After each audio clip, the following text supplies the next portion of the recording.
అయోధ్యకు దాదాపు 20 కిలోల ఆర్డీఎక్స్ 1998లో జరిగిన ఈ యథార్థ సంఘటన అయోధ్యలో నాటి పరిస్థితుల దృష్ట్యా ఏ వార్తాపత్రికలో కానీ వార్తా ఛానల్లో కానీ ఇంతవరకు చూపబడలేదు.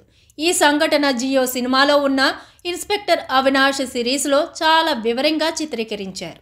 1998లో అయోధ్యకు దాదాపు 20 కిలోల ఆర్డీఎక్స్ వస్తుందని ఇంటెలిజెన్స్ వర్గాలు కేంద్రాన్ని హెచ్చరించాయి. వెంటనే ఉత్తరప్రదేశ్లోని స్పెషల్ టాస్క్ ఫోర్స్ని మోహరించారు. చాలా వరకు ఆర్డీఎక్స్ని పోలీసులు సమయానికి గుర్తించారు, రికవర్ చేశారు. అదృష్టవశాత్తు అయోధ్యలో ఎటువంటి పేలుడు సంభవించలేదు.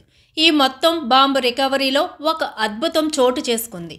ఒక టీ ఆర్టిస్ట్ బాంబ్ డిస్పోజల్ స్క్వాడ్గా మారువేషంలో అయోధ్యలోని పురాతన హనుమాన్ గడి ఆలయంలోకి ప్రవేశించి వాటర్ కూలర్లో బాంబుని పెట్టి టైమర్ను అమర్చాడు.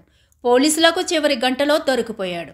అతని ఇంటరాగేట్ చేస్తే అతను బాంబును హనుమాన్ గడిలో అమర్చానని చెప్పాడు కానీ ఎక్కడ అనేది చెప్పలేదు.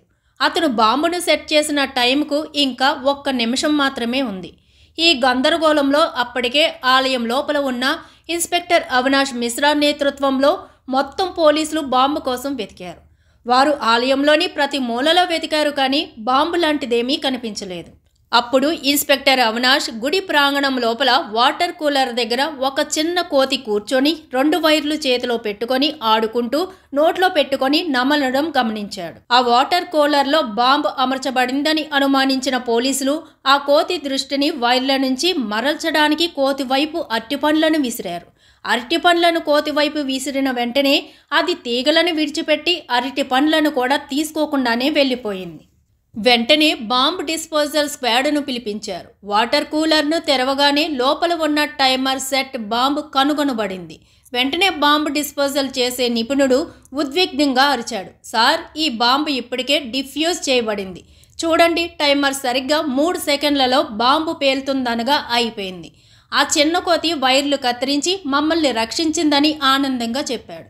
ఇన్స్పెక్టర్ అవినాష్ ఆ కోతి కోసం వెతికాడు. అప్పటికే అది హనుమాన్షుడి దేవాలయ శిఖరంపై ఉన్న శిఖర కాషాయ ధ్వజాన్ని విజయ చిహ్నంగా తీవ్ర ఆవేశంతో ఊపుతూ కనిపించింది.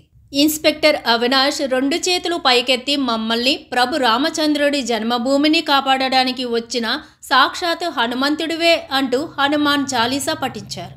ఇది ఖచ్చితంగా భక్త హనుమాన్ ప్రపంచానికి నేరుగా ఇచ్చిన సందేశం. అయోధ్య నా ప్రభు భగవాన్ శ్రీరామునికి చెందినదని, అయోధ్యకు మానవ మాతృడు పరిష్కరించలేని ఇబ్బంది వచ్చినప్పుడు తానే స్వయంగా ఒక కోతి రూపంలో వచ్చి అయోధ్యను కాపాడుతానని ప్రకటించాడు.